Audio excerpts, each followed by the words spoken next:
Hi friend, welcome in the first lecture of current electricity for NDA। NDA में current electricity का जो part है वो बहुत ब्रीफ है, बहुत कम ही चीज़ें एनडीए के सिलेबस में दी गई हैं।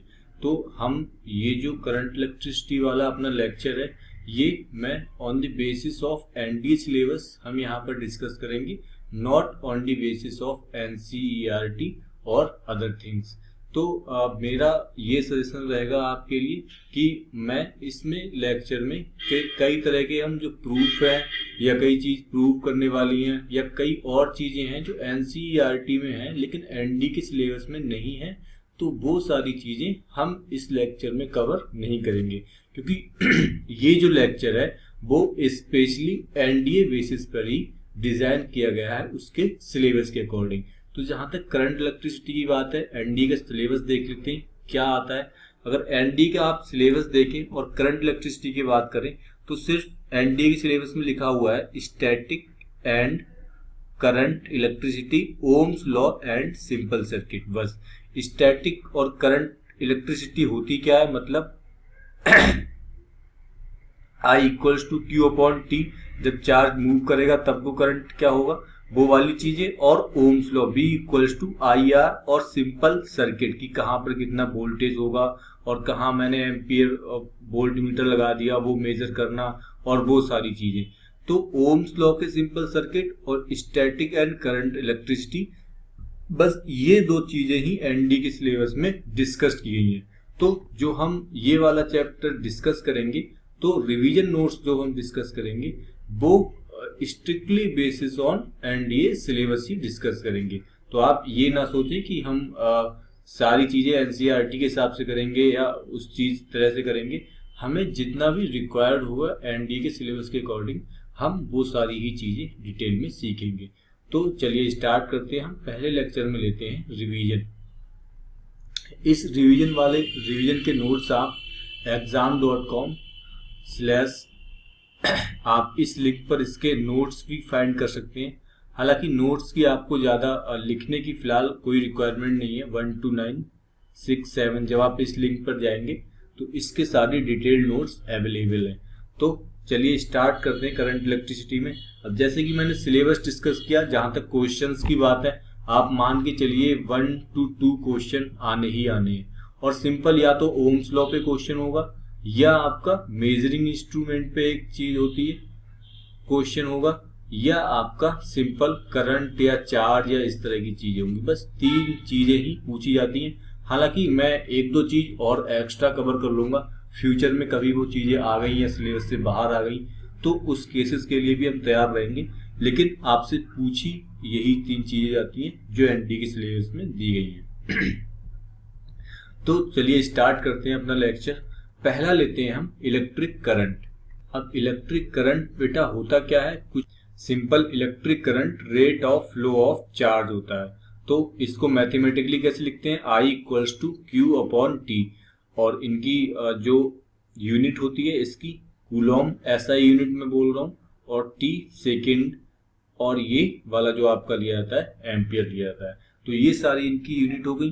बोलते किसे इलेक्ट्रिक करंट, सिर्फ rate of flow of charge with respect to time. कई बार आपको ये अगर मैं स्मॉल चेंजेस के बेसिस पे लिखूं तो इसे D Q upon D T भी लिख देते हैं। जैसे सपोज दैट आपको एक इक्वेशन क्यू में वो दी गई हो 3t² प्लस टी, और आपको बोला हो कि किसी में क्यू जो चार्ज है वो टाइम के साथ इस तरह से चेंज हो रहा है, तो आप करंट की इसमें वैल्यू बताओ, तो करंट क्या होगा आपका D Q upon D T. तो आप इसको टी के रिस्पेक्ट में डिफ्रेंशिएट कर दें तो आपका क्या आएगा, D Q upon D T equals to 60 plus 1। अब किसी भी टाइम पर उसने पूछी होगी लाइक टी इक्वल्स टू 0 पर या टी इक्वल्स टू 1 2 किसी भी वैल्यू पर, तो आई जो आपका होगा टी इक्वल्स टू 0 पर वैल्यू होगी करंट की, वो आपकी होगी 1 एम्पियर। तो I equals to Q upon T पे भी वो दे सकता है या इस तरह से भी दे सकता है, या आपको चार्ज भी पूछ सकता है। जो लेटेस्ट 2016 का क्वेश्चन है उसने चार्ज पूछा। कैसे चार्ज पूछा, उसने बोला कि करंट जो फ्लो होता है वो आपका 0.5 एम्पियर फ्लो होता है और वो 20 मिनट में फ्लो होता है।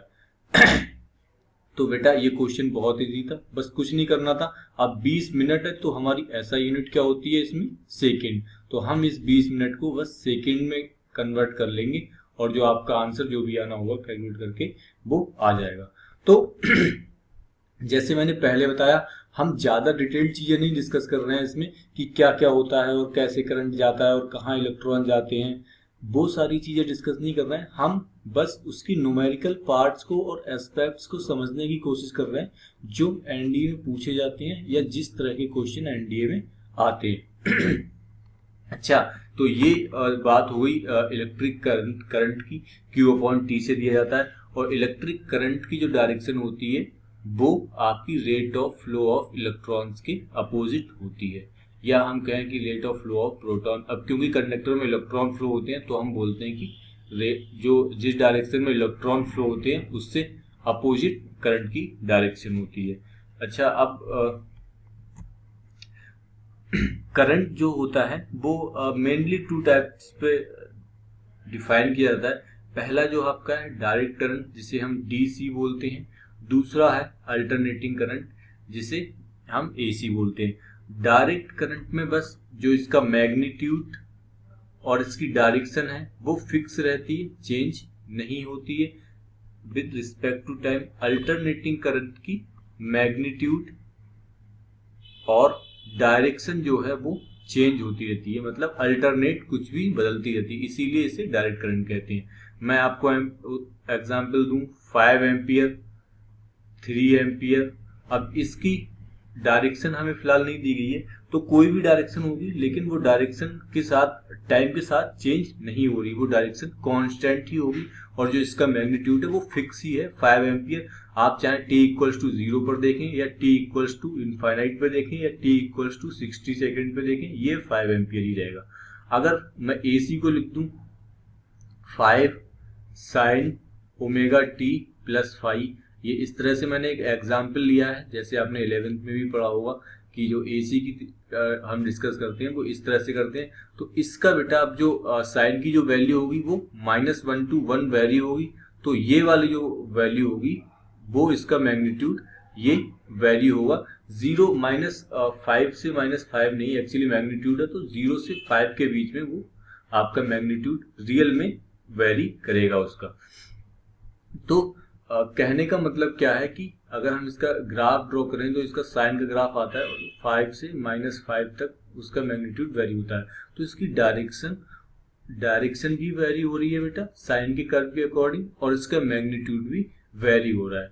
तो फिलहाल जो AC वाला पार्ट है वो हम अल्टरनेटिंग चैप्टर में डिस्कस करते हैं, वो सारा पार्ट हम उसमें डिस्कस करते हैं। हम करंट इलेक्ट्रिसिटी में मेनली फोकस करते हैं अपने डायरेक्ट करंट पे। तो जहां भी आपको करंट इलेक्ट्रिसिटी का क्वेश्चन होगा वहां आपको करंट की वैल्यू फिक्स ही दी होगी, तो हम इसमें DC डिस्कस करते हैं। तो ये तो रही इलेक्ट्रिक करंट की बात। अब हम कुछ और देख लेते हैं, नेक्स्ट टॉपिक लेते हैं बेटा, करंट डेंसिटी। करंट डेंसिटी होती क्या है? करंट डेंसिटी को अगर मैं मैथमेटिकली लिखना चाहूँ तो इसे J से रिप्रेजेंट करते हैं। ये एक वेक्टर क्वांटिटी होती है, J हम बोलते हैं I/A, मतलब करंट अपॉन एरिया। मतलब अगर अब इसकी करंट अपॉन एरिया होगी तो इसकी यूनिट क्या आई आपकी, करंट को एम्पियर में मेजर किया और एरिया को मैंने मीटर स्क्वायर, तो जो इसकी यूनिट होती है वो एम्पियर/मीटर²। और होता क्या है ये करंट डेंसिटी, तो आप डेफिनेशन से बहुत इजीली समझ सकते हैं या यहां से भी समझ सकते हैं कि करंट पर यूनिट एरिया। मतलब अगर हम A को यहाँ पर रख दें तो एक यूनिट एरिया में जो करंट आएगा हम उसको करंट डेंसिटी बोलते हैं। तो ये इसकी डेफिनेशन की बात हो गई।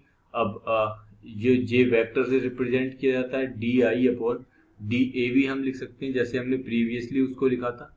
चेंज, अगर स्मॉल चेंज बेटा जब भी होते हैं तो हम इसको DI/DA लिख सकते हैं। अच्छा, ये DI/DA आता कैसा है, ये सब चीजें आप ज्यादा डिटेल में जाने की जरूरत नहीं है, प्रूफ और ये सारी चीजें, लेकिन फिलहाल आप बस ये ध्यान रख लीजिए कि जहां भी I/A है हम इसे D I upon D A small changes के लिए भी लिख सकते हैं, अपॉन एन कैप क्यों क्योंकि जो आई की हम डायरेक्शन देंगे, फिलहाल हमने यहाँ पर आई का केवल मैग्नीट्यूड लिया है। तो ये सारी चीजें होंगी, फिलहाल आपको इन सारी चीजों को इसी की जरूरत है। नेक्स्ट एक फॉर्मूला आता है, जे को हम लिख सकते हैं J equals to conductivity of that material and electric field of that point. तो इसको ये वाला फॉर्मूला भी होता है, ये वाला फॉर्मूला ऊपर वाला इसी से ही ड्राइव होके आता है। फिर इस चीज को अगर हम नॉर्मल लिखना चाहें जे इंटू सिग्मा ई, अब सिग्मा को हम रजिस्टिविटी से भी लिख सकते हैं, क्योंकि सिग्मा इक्वल्स टू होता है 1 अपॉन रो रजिस्टिविटी, इसे तो रजिस्टिविटी के फॉर्म में इसे इस तरह से लिख सकते हैं। अब इसे फर्दर सॉल्व करते जाएंगे तो हम रजिस्टिविटी की इक्वेशन भी निकाल पाएंगे और रजिस्टिविटी का फॉर्मूला भी निकाल पाएंगे, जो आपका R equals to rho L upon A आता है, वो हम बाद में डिस्कस करेंगे। लेकिन हम ये वाला जो फॉर्मूला था वो मैंने आपको बताया कि इसे ये भी लिख सकते हैं। तो बेटा करंट डेंसिटी की ज़्यादा डिटेल में मैं जानबूझ कर नहीं जा रहा हूँ, मैं केवल आपको मैथमेटिकल एस्पेक्ट्स बता रहा हूँ जानबूझ के, क्योंकि एनडीए में अभी तक करंट डेंसिटी पर क्वेश्चन नहीं आए हैं, या एक दो क्वेश्चन आया भी होगा तो सिंपल आई अपॉन ए पर, तो आपको उसकी ज़्यादा डेप्थ में जाने की और कहाँ से क्या होता है वो सारी चीज़ें करने की जरूरत नहीं है। आप सिंपल ध्यान रखें जे इक्वल्स टू आई अपॉन ए और जे इक्वल्स टू सिग्मा ई, बस आप दो फॉर्मूले याद करके चलें, आपका काम हो जाएगा एनडी के लिए। नेक्स्ट बेटा एक टॉपिक लेते हैं ड्रिफ्ट वेलोसिटी, फिर उसी तरह का टॉपिक है बेटा, इस पर भी अभी तक क्वेश्चन नहीं बना है, लेकिन क्या पता शायद फ्यूचर में बन जाए, तो उसके लिए हम लेते हैं। ड्रिफ्ट वेलोसिटी होता क्या है, अगर मैं एक आपको मोटा मोटा आइडिया दूं तो सपोज दैट ये कंडक्टर है और हम इसमें करंट फ्लो की जो मेथड होता है वो क्या होता है, मैंने यहाँ बैटरी लगाई तो इसमें जो बेटा इलेक्ट्रॉन्स होते हैं ये अब कोई भी एटम है बेटा उसमें पॉजिटिव भी होगा, उसका प्रोटॉन्स भी होंगे और इलेक्ट्रॉन्स भी होंगे। यहाँ सपोज दैट पॉजिटिव चार्ज है, ये पॉजिटिव, ये पॉजिटिव, ये पॉजिटिव, क्योंकि फ्री इलेक्ट्रॉन इन्हीं पॉजिटिव चार्जों से बाहर आए होंगे तभी ये पॉजिटिव हुए होंगे, तो ये इलेक्ट्रॉन है। तो जब भी मैं बैटरी कनेक्ट करता हूँ तो इन इलेक्ट्रॉन्स पे इस इधर की तरफ फोर्स लगेगा अपोजिट साइड में। अब इधर जब फोर्स लगेगा तो ये वाला सपोज दैट इलेक्ट्रॉन है, अब यहाँ पर प्लस प्लस प्लस भरे पड़े होंगे, तो ये इलेक्ट्रॉन डायरेक्टली तो यहाँ पहुंच नहीं जाएगा, ये इलेक्ट्रॉन क्या करेगा, कई बार इससे टकराएगा, इससे टकराएगा, इससे टकराएगा, इससे टकराएगा, तब वो यहाँ पर पहुंचेगा। और अगर मुझे इतने टक्करों के बीच में इस इलेक्ट्रॉन की वेलोसिटी फाइंड करनी हो तब मैं कैसे वेलोसिटी फाइंड करूंगा। अब अगर इसकी इतनी सारी टक्करें होंगी, ये वाला इलेक्ट्रॉन है इसकी कितनी सारी टक्करें होंगी, मतलब आप समझ के चलिए, तो उस केसेस में हम क्या करते हैं, हम इसको इस वेलोसिटी को आप क्योंकि एक्यूरेट इस केस में नहीं मेजर कर सकते तो इसीलिए हमने इसे ड्रिफ्ट वेलोसिटी बोलते हैं। और हम वेलोसिटी कैसे निकालते हैं, इन सारी टक्करों की एवरेज वेलोसिटी बोल देते हैं कि एवरेज, एक्यूरेट वो वेलोसिटी नहीं होती है लेकिन एवरेज वेलोसिटी की इतनी रही होगी। तो जैसे कि आपको बोला हुआ है कि drift velocity average uniform velocity acquired by the electron inside the metal of application of electric responsible to the current through it, and this is very small in 10 to the power minus 4 upon meter upon per second, and thermal speed आपकी ये दी हुई है। तो क्योंकि accurate नहीं बता सकते इसीलिए एवरेज लेते हैं और उसी एवरेज वेलोसिटी को ड्रिफ्ट वेलोसिटी कहते हैं। और इसका जो ऑर्डर होता है वो आपको क्या होता है 10 to the power minus 4 metre पर सेकेंड।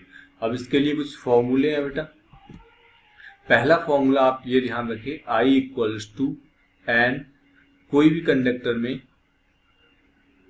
मैं करंट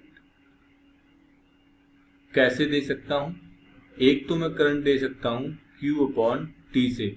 दूसरा फॉर्मूला क्या होता है N, suppose that N is number of electron in this current into E, मतलब E is the charge of the electron, A and VD. A is the cross section area of this conductor जहां से charge आपका flow हो रहा है, and VD is drift velocity। तो जब भी ड्रिफ्ट वेलोसिटी के फॉर्म में मुझे करंट लिखना होगा तो मैं लिखूंगा I equals to NE BD A, या ये वाला जो फॉर्मूला होता है वो डेरिवेशन इसका आता कैसे उस चीज पर हम नहीं जा रहे हैं ड्राइव करने के लिए। आपने अगर 11th-12th में पढ़ा होगा तो इसका लंबा सा एक डेरिवेशन होता है, हम कुछ म्यू ई करके लिखते हैं या ऐसे करके लिखते हैं, तब ये डेरिवेशन आता है। तो आप इसके प्रूफ के इन सब चक्रों में पड़े बिना आप सिंपल इसे याद रखें, I इक्वल्स टू मेरा आता है NEBDA। अब अगर मैं इसे करंट डेंसिटी जैसे हमने पढ़ी थी उसके फॉर्म में लिखना चाहूँ तो क्या आएगा, A को मैं इधर ले आऊंगा, I/A NEBD। I/A मतलब करंट पर यूनिट एरिया में क्या लिख सकता हूँ इसको J, तो J वेक्टर को मैं क्या लिख सकता हूँ NEBD। बाकी सारी जो चीजें हैं वो आपकी स्केलर क्वांटिटीज है, या मैं सिंपल लिख सकता हूँ J इक्वल्स टू NEBD। और यहाँ से मैं BD का अगर मैं फॉर्म निकालना चाहूँ तो J/NE। अब J को जैसे हमने प्रीवियसली डिस्कस किया था सिग्मा इंटू ई भी लिख सकते हैं, या अगर ये वेक्टर में है तो सिग्मा डॉट ई भी लिख सकते हैं NE। अच्छा, वेक्टर क्वांटिटीज ज्यादा नहीं पूछी जाती हैं तो हम सिंपल लिख रहे हैं सिग्मा NE। अब सिग्मा को हम क्या लिख सकते हैं बेटा, कंडक्टिविटी को रेजिस्टिविटी 1/रो ई, इलेक्ट्रिक फील्ड ऊपर NE। अच्छा, अगर कई बार कंडक्टर आपको दिया है और उसमें वोल्टेज डिफरेंस दिया है कि ये वोल्टेज डिफरेंस पे B अप्लाई किया गया और आपको जो लेंथ दी हुई है उसकी कि कहाँ से कहाँ तक उस चार्ज ने लेंथ कितनी कवर की गई, तो वो लेंथ दी हुई है, तो हम उसको कैसे लिख सकते हैं 1/रो B/L NE, जो E को V/L लिख सकते हैं, मतलब L is the covered length. तो ये वाले सारे इसके फॉर्मूले हो जाएंगे BD के जैसे मैंने निकाल के दिखाया है, I इक्वल्स टू NEBD से जब हम लिखेंगे तो BD इक्वल्स टू I/NEA, फिर I/A को हम J लिख देंगे J/NE, फिर इसको सिग्मा E लिख देंगे, सिग्मा E को बाद 1/रो लिख देंगे, और अगर लेंथ और वो दी हुई है उसका वोल्टेज तो इस तरह से इसे लिख सकते हैं। तो बस आप I इक्वल्स टू NEBD ये याद रखें, बाकी सारी चीजें इसमें आप खुद ही सॉल्व कर लेंगे। नाउ नेक्स्ट टॉपिक आपका है इलेक्ट्रिक पोटेंशियल। अब बेटा इलेक्ट्रिक पोटेंशियल होता क्या है, किसी भी पॉइंट्स का इलेक्ट्रिक पोटेंशियल हम कैसे देते हैं, उस पॉइंट का जो इलेक्ट्रिक पोटेंशियल होता है वो इनफाइनाइट से किसी भी यूनिट चार्ज को उस पॉइंट तक लाने में जो वर्क डन होता है उसको हम electric potential at that point कहते हैं। मतलब अगर सपोज दैट ये इनफाइनाइट है और इसको इस पॉइंट तक लाने के लिए जो वर्क डन होता है उसको हम इलेक्ट्रिक पोटेंशियल कहते हैं। तो ये तो इसकी डेफिनेशन हो गई। मैथमेटिकली हम इसके Vp/WP/Q लिखते हैं। ये तो बात होगी इलेक्ट्रोस्टैट्स की, जब आपका एक इलेक्ट्रॉन होगा, लेकिन फिलहाल हमें करंट इलेक्ट्रिसिटी में पोटेंशियल डिफरेंस लेना होगा। पोटेंशियल डिफरेंस का मतलब क्या होगा, दो पॉइंट्स के बीच, इस पॉइंट पर हम इनफाइनाइट से लाए और इस पॉइंट्स पर हम इनफाइनाइट से लाए, तो पोटेंशियल डिफरेंस V21 हम क्या लिखेंगे, V2 माइनस V1। तो जहां पर भी आपका वोल्टेज 3 वोल्ट दिया हो या वोल्टेज कुछ भी 5 वोल्ट दिया हो, तो ये वाला जो होता है वो इलेक्ट्रिक पोटेंशियल नहीं होता है, बल्कि ये इलेक्ट्रिक पोटेंशियल डिफरेंस होता है उन बैटरी के पोल्स के बीच में। ये वाला प्लस है, ये माइनस है, ये 3 वोल्ट है। इसका मतलब ये है कि इसका पोटेंशियल डिफरेंस बेटा 3 वोल्ट है। इसका मतलब ये नहीं कि यहाँ पर कोई पॉइंट है उसका इलेक्ट्रिक पोटेंशियल 3 वोल्ट है। तो जहां भी हम इलेक्ट्रिक पोटेंशियल यूज करेंगे या वोल्टेज के टर्म में कोई भी बात करेंगे तो वहां हमारा इलेक्ट्रिक पोटेंशियल डिफरेंस यूज होता होगा। तो ये तो बस रही एक जनरल बात की पोटेंशियल डिफरेंस यूज करता होंगे। अब तो ओम्स लॉ बेटा बहुत इंपॉर्टेंट थिंग्स है, ये स्पेसिफाई है आपके उसमें एनडी के सिलेबस में। तो चलिए सबसे पहले स्टेटमेंट इसका देख लेते हैं। According to the Ohm's law physical conditions, temperature, mechanism, strain etcetera remain unchanged, then current flow that conductor is directly proportional to the potential difference of that conductor. Suppose this is our conductor and we are connecting it from the battery V. हमने ये conductor लिया और इसको हमने B volt की battery से connect किया। आपको बोला हुआ है कि इसमें जो करंट फ्लो होगा वो इस वोल्टेज के प्रोपोर्शनल होगा। कब? जब तक कि इसका टेम्परेचर, इसका स्ट्रेस स्ट्रेन, इसका एरिया, इसका लेंथ कुछ भी चेंज ना हो, कोई भी फिजिकल क्वांटिटी चेंज ना हो, तो आपकी जो करंट आता है वो आपके वोल्टेज के प्रोपोर्शनल आता है। तो ये ओम्स लॉ का स्टेटमेंट है। इसके बाद हम आई को प्रोपोर्शनलिटी कांस्टेंट से, प्रोपोर्शनल साइन को प्रोपोर्शनलिटी कांस्टेंट से रिप्लेस कर देते हैं 1/r v। r को हम कहते हैं रेजिस्टेंस। तो v equals to I R. एक क्वेश्चन एंड में पूछा गया था कि ओम्स लॉ क्या डिफाइन करता है। आपके ऑप्शन दिए गए थे आई करंट, वोल्टेज या आर रेजिस्टेंस। तो अभी हमने क्या देखा कि ओम्स लॉ जो है वो ओम्स लॉ में आई और बी तो पहले से ही दिया हुआ है। हमने बोला हुआ है कि कंडक्टर में हम आई करंट अप्लाई कर रहे हैं, तो जो उसका वोल्टेज है, पोटेंशियल डिफरेंस है, वो भी उसी रेशियो में बढ़ रहा है जिस रेशियो में करंट बढ़ रहा है, या उसमें कंडक्टर उसके वोल्टेज के प्रोपोर्शनल है। ये वोल्टेज और करंट ऑलरेडी दिए हुए हैं। हमने ओम्स लॉ लगा के क्या फाइंड किया है? रेजिस्टेंस। तो ओम्स लॉ क्या फाइंड करता है? रेजिस्टेंस। ये एक एनडीए क्वेश्चन था। दूसरा क्वेश्चन आपको यहीं पर दिया हुआ है कि ये जो ओम्स लॉ है वो क्या है? Energy conservation. जो आपका वोल्टेज, जिस रेशियो में आपका करंट बढ़ रहा है उसी रेशियो में आपका वोल्टेज बढ़ रहा है। उस रेशियो से अगर कम बढ़ता, उस रेशियो से अगर ज्यादा बढ़ता, तब हम बोलते कि एनर्जी कंजर्व नहीं है। कम बढ़ता तो हम बोलते कहीं ना कहीं लॉस है। अब लॉस क्या एक्चुअल में नहीं होता है? लॉस तो होता ही है, लेकिन हमने आइडियल कंडीशन ले ली है कि टेम्परेचर, मैकेनिज्म और कोई भी फिजिकल कंडीशन आपकी चेंज नहीं हो रही है। असलियत में तो जब हम करंट फ्लो करते हैं तब उसका टेम्परेचर भी बढ़ता है या और भी चीजें होती हैं, लेकिन हमने उन सारी चीजों को आइडियल माना हुआ है। इसीलिए आइडियल मानने के कारण हम बोल सकते हैं कि आपकी एनर्जी जो है कंजर्व रहेगी। मतलब हम जैसे जैसे उसमें करंट अप्लाई करेंगे उसका पोटेंशियल डिफरेंस उसी रेशियो में बढ़ता जाएगा। तो ये ओम्स लॉ थे और ये वाले जो दोनों थे वो मैंने आपको एग्जाम्पल कराए।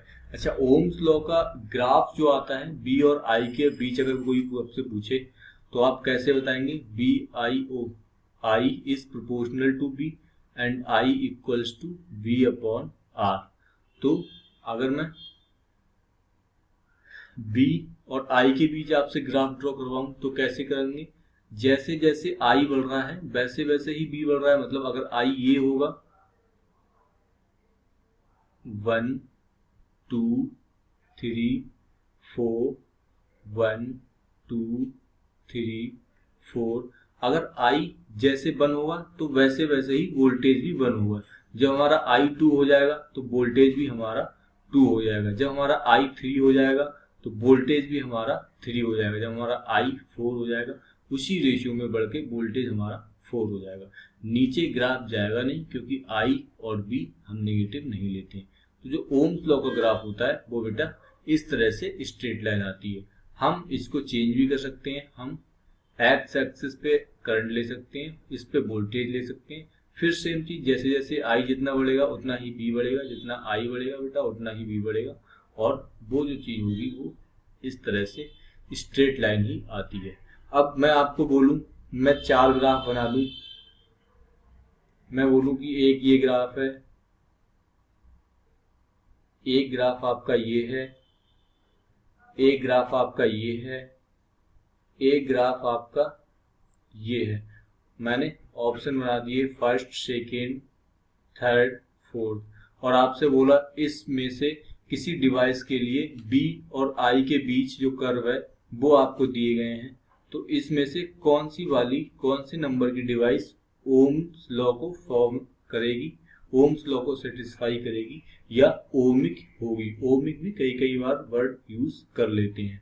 तो कौन सी होगी? जो जिस डिवाइस में बी एंड आई का कर्व इस तरह का आएगा वो वाली डिवाइस आपकी ओम्स लॉ को फॉलो करेगी।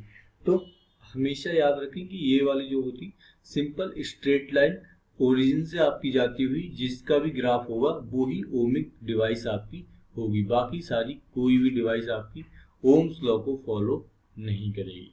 तो ये था बेटा ओम्स लॉ। अब नेक्स्ट हम देखते हैं इलेक्ट्रिकल रेजिस्टेंस। अब ओम्स लॉ में हमने एक चीज देखी थी कि इलेक्ट्रिकल रेजिस्टेंस आए थे B इक्वल्स टू आपका आया था IR, और R को हम क्या लिख सकते हैं? V upon I। अब V अपॉन I अगर हम R की यूनिट देना चाहें, अच्छा रेजिस्टेंस होता क्या है? जैसे आपको नाम से ही पता चल रहा है कि रेजिस्टेंस ये वो चीज होती है जो फ्लो ऑफ इलेक्ट्रॉन के बीच में रेजिस्टेंस पैदा करती है, जो अवरोध पैदा करती है या जो उसको फ्लो होने से रोकती है। सपोज दैट ये आपका कोई वाटर टैंक है और यहां से आपका वाटर फ्लो हो रहा है, टी टाइम में कोई फ्लो हो रहा है, क्यू वाटर मैंने फ्लो कर दिया, तो इसकी रेट ऑफ फ्लो क्या होगी? I equals to Q water flow हुआ टी में। तो ये एक मैंने जनरल चीज बना के दिखाई कि करंट का क्या मतलब होता है। अब इस वाटर में जो रेजिस्टेंस लगेगा, क्योंकि ये फ्रिक्शन लेस, तो आइडियली तो फ्रिक्शन लेस होगा नहीं, कुछ ना कुछ तो फ्रिक्शन रोकते ही होंगे। ये वाली सरफेसेस या ये वाली सरफेसेस, ये वाली सरफेसेस को आप आर रेजिस्टेंस इसका कह सकते हैं इस केस में। तो सेम इसी तरह इस कंडक्टर में भी जब इलेक्ट्रॉन का फ्लो होगा उसमें भी कुछ अवरोध होंगे, कुछ रुकावटें होंगी, उन सारी चीजों को हम रेजिस्टेंस में मेजर करते हैं। तो रेजिस्टेंस ये हो गया। अब जहां तक रही इसकी यूनिट की बात, आप B को निकाल लीजिए Q upon W upon Q से, और W की यूनिट निकाल के आप Q की निकाल लीजिए AT। तो W की आती है ml square T to the power -2, और Q की मैंने लिख दी AT। क्योंकि AT कैसे लिखी? क्योंकि I equals to Q upon T होता है, तो I की मैंने A लिखी और टाइम की T लिखी। तो ये इसकी यूनिट क्या आ गई? KML square T to the power -3। मैंने simple ML square T to the power -3 यहाँ पुट कर दी, और A टू दी पावर -1 और इसके साथ आ जाएगा। I को मैंने A लिख दिया, बस आपकी जो यूनिट है वो आपको आ जाएगी A टू दी पावर -2। ये आपकी इसकी R की यूनिट आ गई अगर कभी भी पूछा जाए तो। अच्छा, मेजर इससे कैसे करते हैं? रेजिस्टेंस को ओम्स में लिखते हैं हम। अब इतनी लंबी चौड़ी तो लिखेंगे नहीं, तो ओम में हम मेजर करते हैं 2 ओम 3 ओम। ये रेजिस्टेंस को मेजर करने की टेक्निक्स है। इसके रेजिस्टेंस के अपोजिट एक कंडक्टिविटी चीज दी जाती है जिसको हम मोह से, जिसकी यूनिट हम क्या लेते हैं? मोह या 1 अपॉन रो या रो इनवर्स। तो क्योंकि रो का इसमें यूज हो रहा है तो इसीलिए मैं आपको बता रहा हूँ कि उस चीज को हम कंडक्टिविटी को क्या कहते हैं? कंडक्टिविटी मतलब द अपोजिट ऑफ रेजिस्टेंस। तो ये सारी चीजें रेजिस्टेंस के बारे में हुई। कुछ एक दो पॉइंट्स और हैं, जैसे effect of temperature on resistance. अगर आप इसकी रेजिस्टेंस की इफेक्ट करें तो R0 1 प्लस अल्फा टी, ये वाला जो फॉर्मूला है वो मेटल्स के लिए आता है। अल्फा पॉजिटिव है, अल्फा निगेटिव है। मेटल्स के लिए जो आपका पॉजिटिव होगा तो आपका क्या होगा कि increasing temperature of metal resistance will increase. जैसे जैसे हम टी बढ़ाएंगे, ये अच्छा जनरल रेजिस्टेंस का फॉर्मूला दिया जाता है मेटल्स के लिए। R0 is constant for metal and 1 plus alpha T, alpha is constant for any material and T equal to time. Then अगर अल्फा कांस्टेंट है तो जैसे जैसे we will increase the T, the value of resistance is also increases. तो ये वाली चीजें metals के लिए।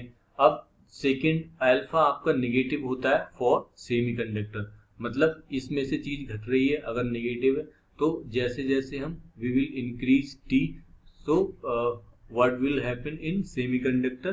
The resistance of semiconductor will decreases. On the increasing temperature of semiconductor the resistance will decreases. मतलब जैसे जैसे हम टेम्परेचर बढ़ाएंगे जो उसका रेजिस्टेंस होगा सेमीकंडक्टर का वो डिक्रीज करेगा। नेक्स्ट आपका आता है on increasing temperature of alloy their resistance increases at small temperature to the metal. तो जैसे अलॉय के लिए क्या होता है, जब अल्फा पॉजिटिव और नेगेटिव के कुछ बीच में आता है, जैसे 1 माइनस अल्फा टी का टर्म हो गया, फिर अल्फा टी स्क्वायर बाई 2 का टर्म ऐड हो गया, तो आप इसमें एग्जैक्ट फाइंड नहीं कर सकते। फिर क्यूब का भी टर्म आ गया, तो हम बोल सकते हैं कि पहले इंक्रीज होता होगा फिर डिक्रीज होता, या इस तरह से हम बोल सकते हैं। हालांकि ये सारी चीजें ज्यादा एनडीए में नहीं पूछी जाएंगी, आपको जनरल इसकी यूनिट क्या होती है और मेटल और सेमीकंडक्टर के लिए आप ध्यान में रखें। तो ये तो रही रेजिस्टेंस की बातें। नाउ नेक्स्ट चीज चलते हैं कि स्पेसिफिक रेजिस्टेंस। स्पेसिफिक रेजिस्टेंस आया कहां से, मतलब क्या था। जैसे हमने डिस्कस किया था कि ये वाला जो हमारा पाइप था इससे वाटर फ्लो हो रहा था और इसमें रेजिस्टेंस लग रहा था। या मैं दूसरा एग्जांपल लूं, ये वाली हमारी कोई सरफेस है और इस पे फोर्स लग रहा है, रेजिस्टेंस फोर्स। अगर ये इधर चल रही है तो फ्रिक्शन फोर्स हमारा एफएस पीछे लग रहा है। तो बात तो ये होगी एफएस फ्रिक्शन फोर्स की, लेकिन एफएस को हम क्या लिखते हैं, mu S into R if R is the reaction force. तो कहने का मतलब ये है कि फ्रिक्शन फोर्स तो लगा, लेकिन किसके कारण लगा, इस म्यू एस के कारण। हम उस सरफेस की प्रॉपर्टी कैसे बताएंगे कि किसी सरफेस में ज्यादा फ्रिक्शन फोर्स है किसी में कम, वो हम म्यू एस से बताएंगे उसकी नेचर के अकॉर्डिंग। तो सेम इसी तरह यहाँ भी जो हमने रेजिस्टेंस तो बता दिया कि रेजिस्टेंस लगा, लेकिन वो रेजिस्टेंस किसके कारण लगा, किस कोफिशिएंट पे डिपेंड करेगा, वो वाला जो कोफिशिएंट होता है वो हम उसे कहते हैं रेजिस्टिविटी रो, जो आर जिस पे डिपेंड करता है। तो ये तो आर का फिजिकल सिग्निफिकेंस हुआ कि रो हम कहते किसे हैं। अब मैथमेटिकली इसे रो को दो तरीके से दिया जाता है, ई अपॉन जे। दो तरीके से क्या, ये एक ही फॉर्मूला है ई अपॉन जे। अगर हम इसे फर्दर और सिंप्लीफाई करेंगे तो ये आपका आ जाएगा R L upon R A upon L. तो जहां तक इसके डेरिवेशन की बात है तो ये इलेक्ट्रिक फील्ड है, ये करंट डेंसिटी है। इससे मैंने करंट डेंसिटी को लिख लिया आई अपॉन ए। ये जो आपका हो गया वो इलेक्ट्रिक फील्ड हो गया।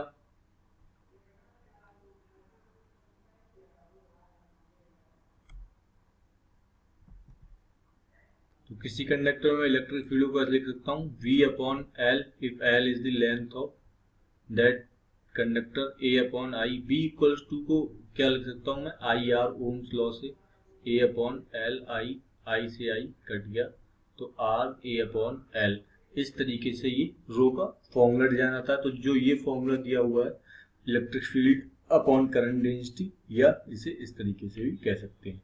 तो ये वाली जो रेजिस्टिविटी होती है, अब ये वाली रेजिस्टिविटी के कारण ही आपका जो भी होता है वो रेजिस्टेंस चेंज होता है। जैसे ये वाली रेजिस्टिविटी अब प्रोपोर्शनल ही होती है, इसका मतलब जैसे जैसे टेम्परेचर बढ़ाएंगे वैसे वैसे हमारा रेजिस्टेंस बढ़ता है। क्यों, क्योंकि उसकी रेजिस्टिविटी भी बढ़ती है। तो resistivity increases with the increase of temperature for metal. Resistivity increases on mixing of impurity, increases the mechanical stress. ये वाली जो चीज है कि मैकेनिकल जब हम स्ट्रेस किसी मेटल पर डालते हैं तो हम उसमें इम्प्योरिटी ऐड करने पर उसकी जो रेजिस्टिविटी है वो इंक्रीज करती है, या हम बोलें कि उसका जो रेजिस्टेंस है वो इंक्रीज करते हैं जैसे जैसे हम मेटल मिलाते हैं। अब ये क्यों इंक्रीज होता है और कैसे इंक्रीज होता है, ये हम प्रॉपर्टीज ऑफ मैटर वाले चैप्टर में डिटेल में डिस्कस करेंगे। फिर लास्ट जो पॉइंट है आपका कि resistance of super conductor is zero.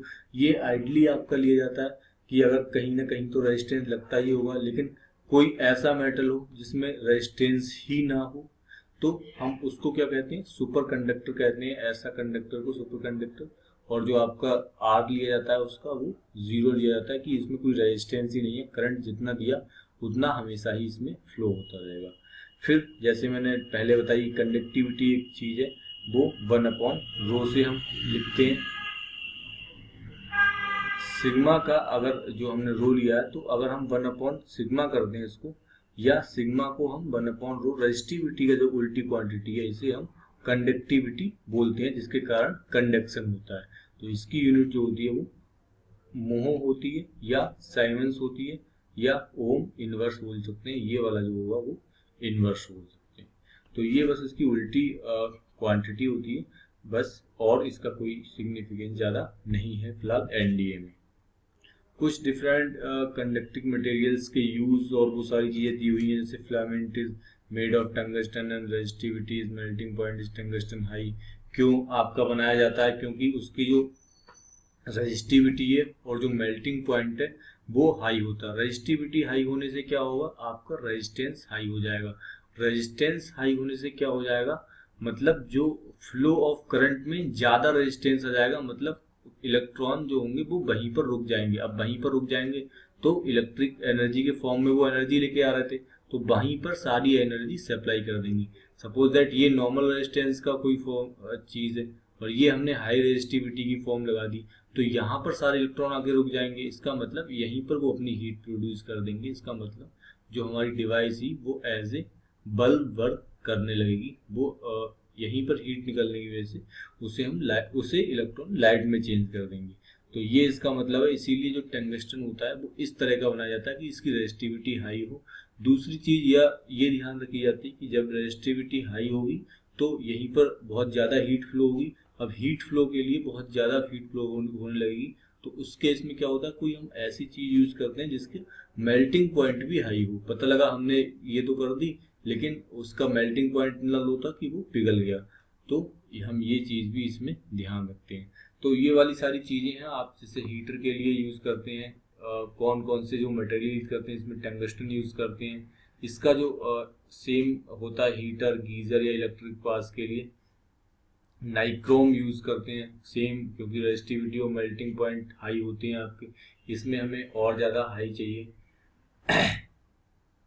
फिर सेम और उसके लिए जो रेजिस्टेंस बॉक्स के लिए मैग्नेटॉन और ऑस्टेंट का हम यूज़ करते हैं। फ्यूज वायर के लिए हम जो यूज़ करते हैं वो 63% टिन एंड 37% लेड यूज़ करते हैं। Same the value of melting point is low but resistivity is high. ये वाली पॉइंट की चीज़ है, ये वाली समझने की जरूरत है। फ्यूज वायर का एक्चुअली काम क्या होता है कि फ्यूज वायर जो हम लगाते हैं, फ्यूज हम क्या करते हैं, कहीं भी हम फ्यूज वायर लगा देते हैं और हम इससे ये काम करवाना चाहते हैं कि जब भी आई की वैल्यू तेरी औकात से बाहर हो तो तू फ्यूज हो जाना। तो जब भी वोल्टेज की वैल्यू ज़्यादा आती है तो हमारा करंट खुद ही बढ़ जाता है, या करंट ज़्यादा आता है तो वो चीज़ खुद ही फ्यूज हो जाती है। इसका मतलब जब एक लिमिट से आई की वैल्यू ज़्यादा हो तब वो चीज़ पिघल जानी चाहिए, तभी तो ये फ्यूज होगा। तो इसीलिए इसका जो मेल्टिंग पॉइंट लिया जाता है वो लो लिया जाता है कंपेयर टू दिस वन। लेकिन मेल्टिंग पॉइंट इतना भी लो नहीं लिया जाता कि वो जरा सा ही वो हो और वो पिघल जाए। लो लिया जाता है, इसका मतलब दिस थिंग इसके कंपैरिजन में लो लिया जाता है, फिलामेंट के कंपैरिजन में। लेकिन लो कहने का मतलब ये नहीं कि लो लिया जाता है। लो कहने का मतलब ये है कि हम अपनी डिवाइस के अकॉर्डिंग, जैसे हमारी 5 एम्पियर पर डिवाइस वर्क कर रही है तो मेल्टिंग पॉइंट उसका 200 केल्विन है।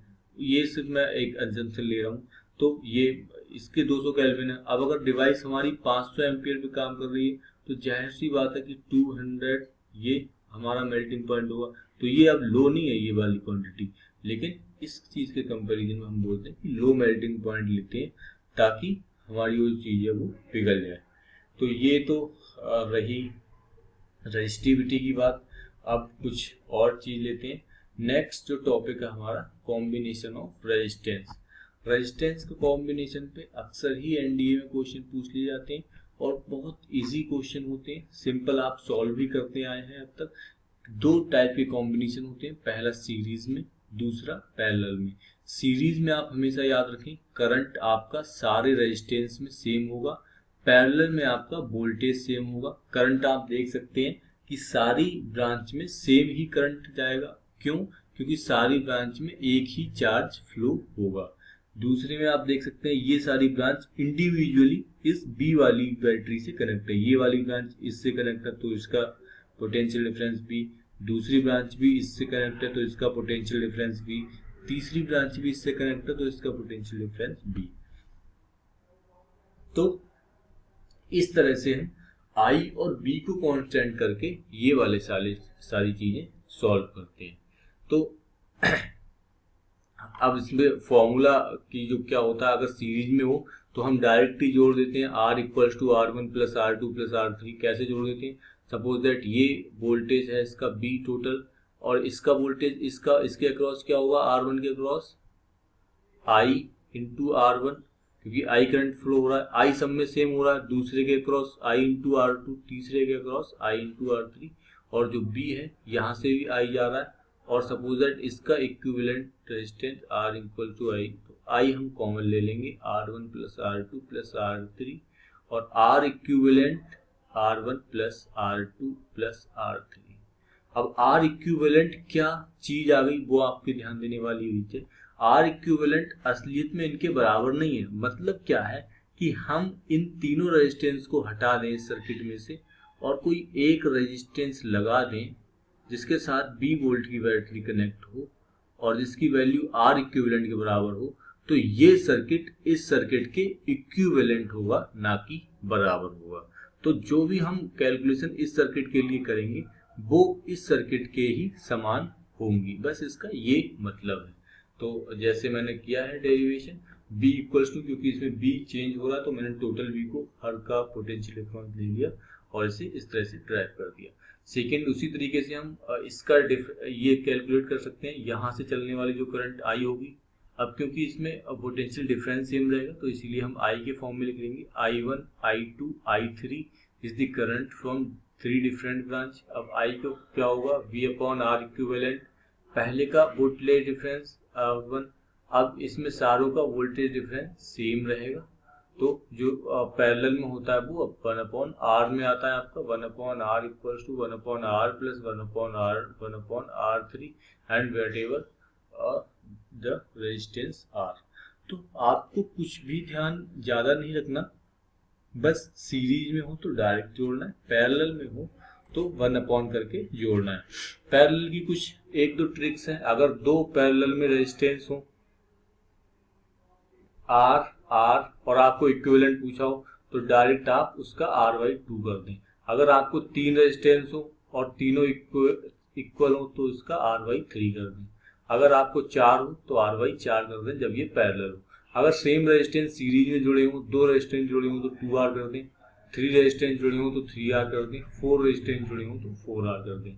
अगर 2 रेजिस्टेंस आपको निकालना हो और वो पैरेलल में हो तो उनका इक्विवेलेंट आप डायरेक्ट ही निकालें R1 into R2 R1 plus R2। मतलब एग्जाम में आप ऐसे मत करना ना 1 upon R equivalent equal to R1 plus R2, हालांकि आता तो ये इसी से है कि R1 upon R2 1 plus R1 R2, लेकिन ये चीज हम एग्जाम में नहीं करेंगे। जैसे 8/7 इंटू 14 आपको दिया हुआ है तो 8/7 प्लस 14 अपॉन 14 आप डायरेक्ट करेंगे और आपकी आंसर वही कैलकुलेट करेंगे। 1 अपॉन करके हम नहीं करेंगे, ये वाली अप्रोच यूज नहीं करेंगे। तो ये वाली चीजें हुई। कुछ चीजें और हैं, जैसे इस वाले में क्या होगा, अब सपोज दैट 2 रेजिस्टेंस सेम हो और यहाँ पर B वोल्टेज हो तो इस पे वोल्टेज डिफरेंस क्या होगा, ये R होगा ये R होगा। इस वाले पे वोल्टेज डिफरेंस V/2 होगा, ये वाले पे वोल्टेज डिफरेंस V/2 होगा। क्यों V/2 होगा, क्योंकि जो रेजिस्टेंस है वो हम इक्वल ही है तो जो वोल्टेज होगा वो इक्वल अमाउंट में डिवाइड हो जाएगा और करंट होगा वो कांस्टेंट रहेगा। तो ये मैं ट्रिक बता रहा हूँ, जब भी आपको इक्वल आए तो B/2 कर दें, अगर 3 आपके इक्वल आए तो B/3 कर दें सब पे। इसी तरह से इसमें होगा, अगर करंट यहाँ I है तो अगर सेम रेजिस्टेंस है तो इसमें 3 रेजिस्टेंस है I/3 I/3 I/3 डायरेक्टली ही आप कर दें, आप सॉल्व ना करें। अगर 2 हैं तो सिंपल I/2 कर सकते हैं। Now next topic is combination of cell. इस टॉपिक पर ज्यादा कुछ क्वेश्चन नहीं आए हैं, तो मैं ज़्यादा कुछ डिटेल्स में नहीं डिस्कस करूँगा। बस सेल्स का यूज यही है कि आपको कभी भी सर्किट दिया रहेगा, ऐसे कुछ भी सर्किट दिया है, सपोज ये आर ये आर ये आर, और आपको ऐसे करके कुछ लगा हुआ होगा, तो ये वाली जो चीज़ होती है ये आपको बैटरी कहते हैं। Battery is nothing but combination of cell, कई सारे सेल्स को कॉम्बाइन करके हम बैटरी बनाते हैं, वो चीज़ हमारी बैटरी होती है। अब कई बार बैटरी को भी ऐड कर देते हैं, जैसे हमारा रेजिस्टेंस का कॉम्बिनेशन था, वैसे हम बैटरीज का भी कॉम्बिनेशन बना सकते हैं। तो उस केसेस में देखते हैं, जैसे हमने इस तरह से सीरीज में सारी बैटरी कनेक्ट कर दी, तो इसका जो इक्वल वोल्टेज या ईएमएफ होगा, इलेक्ट्रोमोटिव फोर्स होगा, वो जितनी भी बैटरी हमने जोड़ी है वो ऐड हो जाएंगी, बशर्ते कि एक का प्लस दूसरे के माइनस से कनेक्ट हो। ये प्लस ये माइनस, मतलब एक का प्लस दूसरे के माइनस से कनेक्ट हो, तब हम इसके सारे ईएमएफ को जोड़ देंगे। तो हम इसमें निकालना चाहें इक्विवेलेंट ई, इसका पोटेंशियल प्लस इसका, तो आपका आ गया 3E। या इस तरह से एन हो, एन जोड़ते चले जाए तो आपका आ जाएगा NE। इसका इंटरनल रेजिस्टेंस आप देख के ही फाइंड कर सकते हैं कि इसका इंटरनल रेजिस्टेंस क्या होगा। अब क्योंकि हर एक सेल का इंटरनल रेजिस्टेंस भी होगा अपना, तो सीरीज में सारे कनेक्टेड हैं, तो जो आपका इक्विवेलेंट रेजिस्टेंस आ जाएगा वो भी सीरीज के अकॉर्डिंग ऐड हो जाएगा, और सीरीज के अकॉर्डिंग ऐड होकर आपका क्या हो जाएगा NR, जो आपको दिया गया है। अब इस वाले सर्किट में सपोज दैट ये इतने सेल लगे हैं और ये एक बाहर रेजिस्टेंस लगा है, तो आपको पूछा हुआ है कि करंट कितना आएगा। करंट क्या होता है voltage upon resistance. Total voltage आपका है NE अपॉन टोटल रेजिस्टेंस। ये वाला अगर हम लिख दें तो ये NR होगा, और ये NR इस R के सीरीज में ही होगा। अगर हम यहाँ से देखें तो R प्लस NR यहाँ हो जाएगा, और टोटल जो डिफरेंस है वो NE हो जाएगा। तो ये इसमें करंट देते हैं। इस बेसिस पे I की वैल्यू कब कम होगी कब ज्यादा होगी, वो हम NR ग्रेटर देन और लेस देन करके फाइंड कर सकते हैं। जैसे अगर NR की जो वैल्यू, जो R हो जो बहुत छोटा हो, तो हम R को एलिमिनेट भी कर सकते हैं, या कुछ छोटा हो तो हम उसकी प्रोपोर्शनलिटी या कम ज़्यादा की वैल्यू बता सकते हैं। वो आप खुद ही देख सकते हो, उसमें कोई बहुत समझाने वाली बात नहीं है। नेक्स्ट जो आपका आता है पैरेलल कनेक्शन, हार्डली ही पूछते हैं पैरेलल कनेक्शन। पैरेलल में आपको पता है वोल्टेज सेम होता है, तो अगर मैंने ई की वैल्यू, ई पोटेंशियल की मैंने बैटरी ऐड की है, तो वोल्टेज सेम रहेगा। इसका मतलब इसका जो इक्विवेलेंट वोल्टेज आएगा वो भी ई आएगा। अब इसका इंटरनल रेजिस्टेंस इक्विवेलेंट क्या आएगा, सारे पैरेलल में तो सारे सेम है, तो R अपॉन एन टाइम्स है। तो ये इसका इक्विवेलेंट ईएमएफ आ गया, और ये आपका R इक्विवेलेंट आ गया। फिर करंट सेम उसी पैटर्न में हम ले लेंगे, NE total voltage R plus NR। ये कैसे आया, हम टोटल ईएमएफ आपका ये आया, और जो आपकी जो टोटल रेजिस्टेंस जब आपका आएगा, इस R स्मॉल r वालों का रेजिस्टेंस क्या आएगा, R अपॉन N प्लस ये R इसके सीरीज में हो जाएगा, तो ये N को हम LCM ले लेंगे, और NE R प्लस NR, ये आपका टोटल इसमें करंट दिया जाएगा।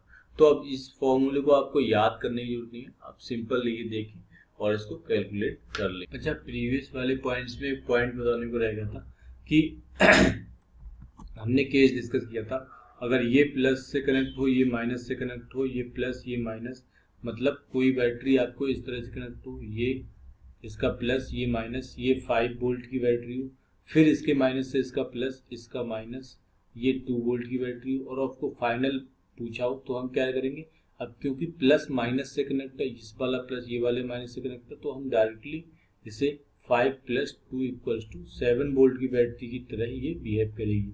लेकिन अगर यही उल्टा हो, ये वाली प्लस माइनस सेम कर दें और इस वाली को हम माइनस कर दें, ये प्लस कर दें, तो ये बैटरी क्या होगी, अब ये वाला जो होगा वो वोल्टेज सब्सट्रैक्ट हो जाएगा, मतलब 5 - 2 = 3 वोल्ट की तरह ये बिहेव करेगा। अब इसकी जो डायरेक्शन फाइनली होगी वो किसके अकॉर्डिंग होगी, बड़ी वाली बैटरी के अकॉर्डिंग। हम इस सर्किट को इस तरह से लिख सकते हैं कि ये इस तरह से कुछ बिहेव करेगा, प्लस माइनस और 3 वोल्ट। अच्छा ये घटाया क्यों क्योंकि इसका जो माइनस पोर्ट है वो इससे माइनस पोर्ट को अपोज करेगा, तो इसलिए ये वोल्टेज हमने सब्सट्रैक्ट कर दिया। तो ये आप थोड़ा सा ध्यान रखें कि कहाँ पर इस तरह की चीजें कई बार दे दी जाती हैं, आप हर बार ऐड कर देते हैं, तो ऐड ना करें, हम प्लस और माइनस वाली चीजें देख लें, तभी उन बैटरीज को ऐड करें। तो ये थे कुछ इलेक्ट्रिक सेल्स पे बेसिस क्वेश्चन और उसकी थ्योरी। तो ज़्यादा ये जो चीज़ें लिखी है I=E1/E2R3, ये सारी चीज़ें आपको पढ़ने की जरूरत नहीं है। ये मिक्स जो ग्रुपिंग है, हम यहाँ पर इसे डिस्कस नहीं कर रहे हैं क्योंकि ये सारी चीज़ें इतनी डिटेल्स में नहीं पूछी जाती हैं। फिर भी अगर आपको पढ़ना है तो आप हमारे लेक्चर नोट से पढ़ सकते हैं, जैसे आपने 12th में भी पढ़ा होगा। आपको सिर्फ इसका सीरीज कॉम्बिनेशन पे ज़्यादा फोकस करना है। पैरेलल कॉम्बिनेशन भी कभी नहीं पूछा गया है क्वेश्चन, और आया हुआ तो हार्डली ही आ सकता है, लेकिन सीरीज में जैसे मैंने बताया वो जो पोल्स हैं उनके बैटरीज के, उस तरह के क्वेश्चन आपको एनडीए में मिल सकता है कभी फ्यूचर में। तो गाइस ये था हमारा रिवीजन का पार्ट 1 लेक्चर। अब इस लेक्चर के बाद हम नेक्स्ट लेक्चर डिस्कस करेंगे revision of current electricity part 2। तो फिलहाल इस लेक्चर को यहीं फिनिश करते हैं। Thank you very much for watching.